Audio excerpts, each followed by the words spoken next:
하시겠습니다. 시편 27편 1절에서 14절까지의 말씀, 구약 성경 820면에 나와 있습니다. 시편 27편 1절에서 14절까지의 말씀, 우리 한 절씩 교독하도록 하시겠습니다. 여호와는 나의 빛이요 나의 구원이시니 내가 누구를 두려워하리요. 여호와는 내 생명의 능력이시니 내가 누구를 무서워하리요.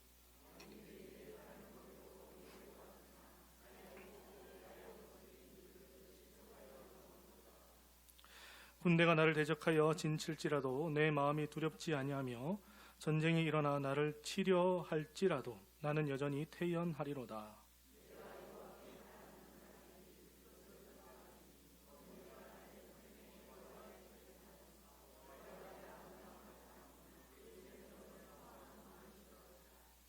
여호와께서 환난 날에 나를 그의 초막 속에 비밀히 지키시고 그의 장막 은밀한 곳에 나를 숨기시며 높은 바위 위에 두시리로다.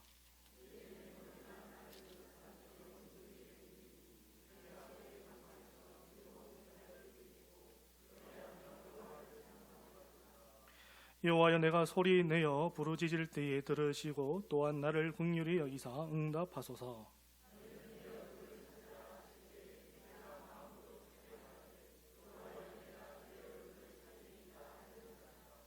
주의 얼굴을 내게서 숨기지 마시고 주의 종을 노하여 버리지 마소서. 주는 나의 도움이 되셨나이다. 나의 구원의 하나님이시여 나를 버리지 마시고 떠나지 마소서.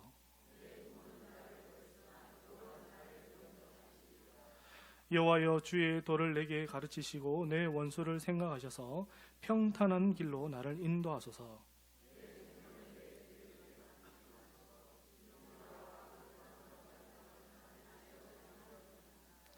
내가 산자들의 땅에서 여호와의 선하심을 보게 될 줄 확실히 믿었도다.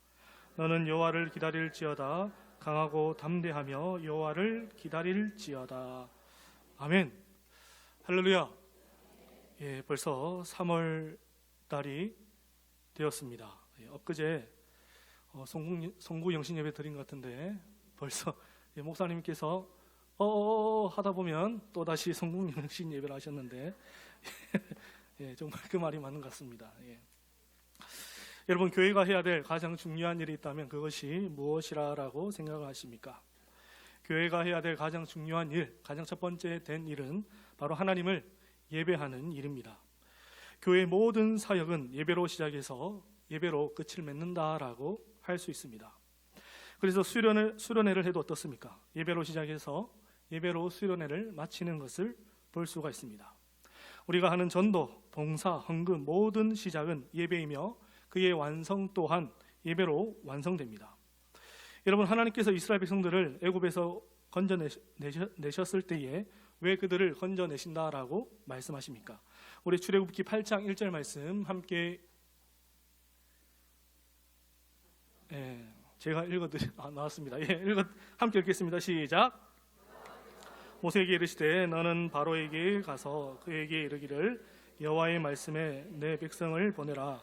그들이 나를 섬길 것이니라. 아멘.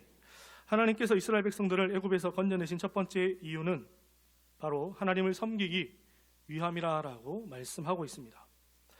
이것은 이 시대를 살아가는 지금도 마찬가지입니다. 하나님께서 죄 많은 세상에서 우리를 건져내신 이유는 바로 하나님을 섬기기 위해서, 하나님을 예배하기 위해서 우리를 이 땅에서 죄 많은 세상에서 건져내셨다라고 말씀합니다.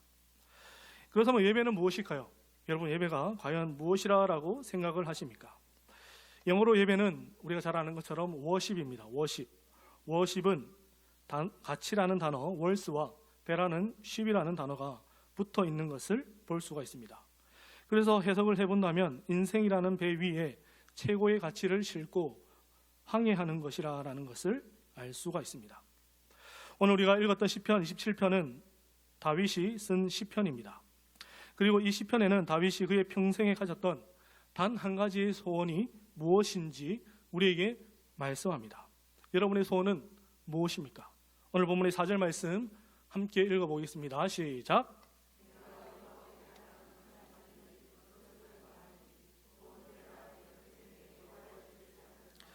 여호와의 아름다움을 바라보며 그의 성전에서 사모하는 그것이라. 아멘. 다윗이 무엇이라 라고 고백합니까? 그에게 있어서 단 한 가지의 소원이 무엇이라 라고 말하고 있습니까? 나에게 단 한 가지 소원이 있는데 그것은 바로 내 평생에, 그의 평생에 여호와의 집에서 여호와의 아름다움을 바라보며 그의 성전에서 주님을 사모하는 것이라 라고 고백하고 있습니다. 여러분, 이 고백을 한마디로 요약하면 무엇이라 라고 말할 수 있겠습니까? 하나님의 영광을 보며 하나님을 예배하는 것이 다윗이 가졌던, 그의 평생에 가졌던 단 한 가지의 소원이었다라고 말씀합니다. 이 고백은 어쩌면 우리 모두의 고백입니다. 세상을 살다 보면 많은 소원들이 생기는 것을 우리가 보게 됩니다. 젊었을 때에는 좋은 대학에도 가야겠고, 취직도 잘 해야겠고, 멋진 배우자도 만나야겠다라는 소원을 가집니다. 그리고 나이가 들면 자녀들이 잘 되었으면 하는 소원도 생기고, 큰 병에 걸리지 않고 무사히 인생을 마쳤으면 하는 그와 같은 소원도 가지게 됩니다. 물론 그와 같은 소원도 굉장히 소중한 소원입니다. 하지만 성도가 가장 먼저 꿈꿔야 하는 소원은 바로 오늘 시편 27편 4절 말씀, 내 평생에 여호와의 집에 살면서 여호와의 아름다움을 바라보며 그의 성전을 사모하는 것, 이것이 바로 성도의 첫 번째 소원이라고 말씀합니다. 그렇다면 우리는 어떻게 하나님을 예배하는 예배자로 세워져 갈 수 있을까요? 먼저 오늘 본문에서 우리에게 하나님을 예배하는 예배자로 세워지기 위해서는 환난을 겪어야 한다, 환난이 필요하다라고 말씀합니다. 아니, 목사님 이게 무슨 말입니까? 하는 생각이 들 수도 있겠지만, 성경은 진정한 우리가 하나님을 예배하는 자로 세워지기 위해서는 환난을 겪어야 한다라고 말씀합니다. 이스라엘 백성들이 왜 하나님께서 광야를 지나게 하셨다라고 말씀합니까? 성경을 보게 되니까 사람은 떡으로만 사는 것이 아니라 여호와의 입에서 나오는 말씀으로 사는 것을 가르쳐 주기 위해서 그들을 광야의 생활을 하게 하셨다라고 말씀합니다. 이스라엘 백성들이 40년의 그 광야 생활을 통하여서 그들이 배운 것은 이 땅을 살아갈 때에 우리가 입으로 먹는 떡으로 사는 것이 아니라 하나님의 입에서 나오는 그 말씀으로 사는 것을 깨닫게 하기 위함이었습니다. 다윗의 인생도 마찬가지입니다. 그의 인생의 광야, 환난의 때가 있었다라는 것을 우리는 너무나도 잘 알고 있습니다. 다윗은 그의 인생에 늘 언제나 그의 목숨을 노리던 자들이 있었습니다. 사울이 다윗의 목숨을 노렸고 그의 아들 압살롬이 그의 목숨을 노렸다라는 것을 우리는 잘 알고 있습니다. 그와 같은 환난에 대해서 다윗은 오늘 본문에서 이렇게 말씀합니다. 우리 오늘 본문의 2절과 3절 말씀 함께 읽겠습니다. 시작.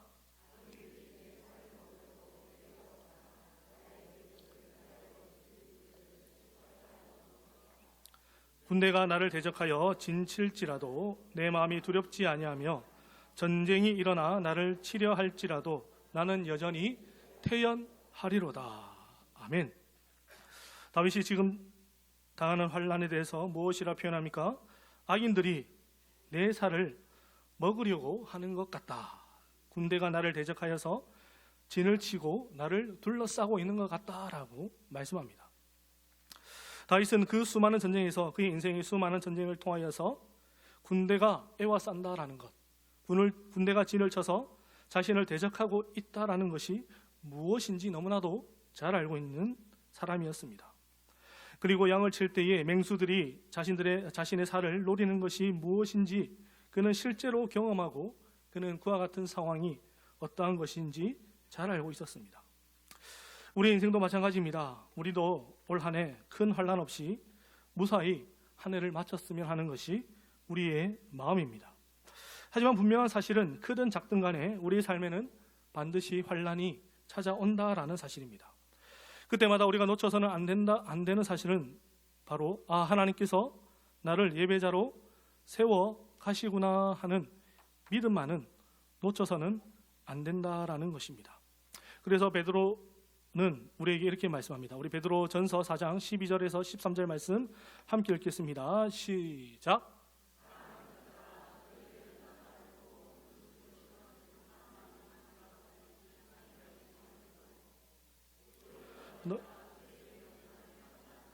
즐거워하라. 이는 그의 영광을 나타내실 때에 너희로 즐거워하고 기뻐하게 하려 함이라. 아멘. 베드로가 또 우리에게 무엇이라 말씀합니까? 우리가 연단하려고 오는 그 불시험을 이상한 일 당하는 것처럼 여기지 말라라고 말씀합니다. 우리는 쉽게 이런 생각을 할 때가 있습니다. 나는 예수님을 잘 믿었는데 왜 나에게 이러한 어려움이, 환난이 찾아오는지라는 의문을 가질 때가 있습니다. 하지만 베드로는 우리에게 분명하게 말씀합니다. 우리를 연단하기 위해서 오는 그 불시험은 반드시 우리에게 찾아오고, 그리고 오히려 너희가 그리스도의 고난에 참여하는 것을 즐거워하라라고 말씀합니다. 여러분, 인생의 고난이나 환난이 찾아왔을 때에 즐거워할 수 있겠습니까? 베드로는 우리가 그 고난 가운데 즐거워할 수 있다라고 말씀하는데, 그 이유가 무엇인고 보니 그 영광이 나타나실 때에 우리 안에 즐거움과 기쁨이 있게 하려고 함이라라고 말씀합니다. 우리 인생을 살다 보면 우리는 불시험과 가도 같은 그와 같은 시험을 만날 때가 있습니다. 그런데 거기서 중요한 사실은 우리가 그와 같은 일 당하는 것을 이상한 일 당하는 것처럼 여겨서는 안 된다라는 것입니다. 그 불시험 끝에 무엇이 있다라고 말씀합니까? 그 불시험 끝에는 바로 하나님이 예비해 놓으신 즐거움과 기쁨이 있다라고 말씀합니다. 두 번째, 우리가 하나님을 섬기는 온전한 예배자가 되기 위해서는 하나님이 어떠한 분이신지를 분명하게 알아야 됩니다. 우리 오늘 본문의 1절 말씀 함께 읽겠습니다. 시작. 나의 구원이시니 내가 누구를 두려워하리요. 여호와는 내 생명의 능력이시니 내가 누구를 무서워하리요. 다윗은 분명하게 알고 있었습니다. 무엇을 알았습니까? 하나님이 어떠한 분이신지, 그에게 어떠한 존재인지를 그는 분명하게 알고 있었습니다. 하나님은 그에게 빛이셨고 구원이셨으며 생명의 능력이셨습니다. 그래서 그가 무엇이라고 고백합니까? 내가 누구를 두려워하리요. 내가 누구를 무서워하리요. 여러분, 세상은 우리를 향해서 끊임없이 우리 마음에 주고자 하는 것은 두려움입니다. 참 세상을 보고 있노라면 두려움이 우리의 마음에 덮칠 때가 참 많이 있습니다. 불안한 미래, 어떠한 일이 닥칠지 모르는 내일을 생각하면 우리의 마음은 늘 언제나 불안하기 마련입니다.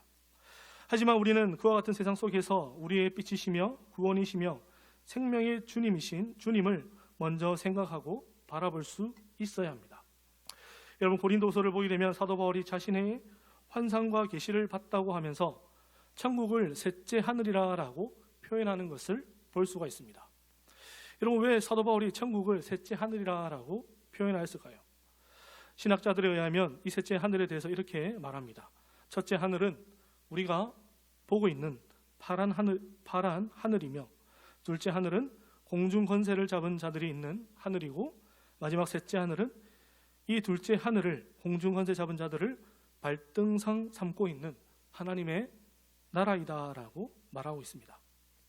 시편 110편 1편을 보게 되면 이렇게 고백합니다.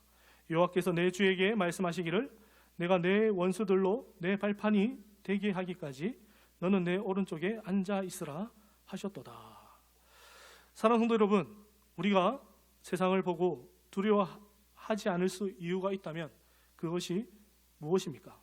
바로 공중의 권세 잡은 자들을 주님께서, 우리가 믿는 그 주님께서 발등상 삼고 계시기 때문입니다. 성도는 이 첫째 하늘과 둘째 하늘을 넘어서 셋째 하늘에 계시는 그 하나님을 보는 자들입니다. 우리 앞에 찾아오는 시험과 환난 앞에서 넘어지고 낭망하는 것이 아니라 우리의 원수를 발로 밟고 계시는 셋째 하늘을 볼 수 있는 귀한 믿음이 저와 여러분의 있기를 소망합니다. 세 번째, 우리가 하나님을 섬기는 온전한 예배자가 되기 위해서는 하나님의 뜻을 배워야 한다라고 말씀합니다. 우리 오늘 본문의 11절 말씀 함께 읽겠습니다. 시작. 여호와여, 주의 도를 내게 가르치시고 내 원수를 생각하셔서 평탄한 길로 나를 인도하소서. 성경 원문을 보게 되면 이 11절 말씀에 주의 도할 때 도와 평탄한 길을 할 때의 길은 같은 단어로 쓰여진 것을 볼 수가 있습니다. 그래서 우리는 주의 도가 곧 평탄한 길이라는 것을 알 수가 있습니다. 우리가 인생을 좀 살다 보면 드는 생각이 있습니다. 그것은 바로 나도 남들처럼 조금 평탄한 인생을 살았으면 좋겠다라는 생각입니다. 그냥 겉으로 보았을 때에 남들 인생이 평탄해 보이지만 사실 그들 인생을 들여다보면 모두가 힘든 것이 매 한 가지입니다. 그런데 오늘 성경은 우리 인생에 평탄한 길이 있다라고 말씀하는데 그 평탄한 길은 바로 주님의 도를 배우는 것이라고 말씀합니다. 여러분, 주님께서 부활하시고 하늘에 올라가시면서 제자들에게 무엇을 명령하셨습니까? 우리 마태복음 28장 19절 20절 말씀 함께 읽겠습니다. 시작.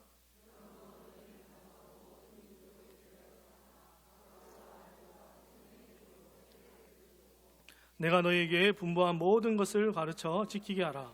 볼지어다 내가 세상 끝날까지 너희와 항상 함께 있으리라 하시니라. 아멘.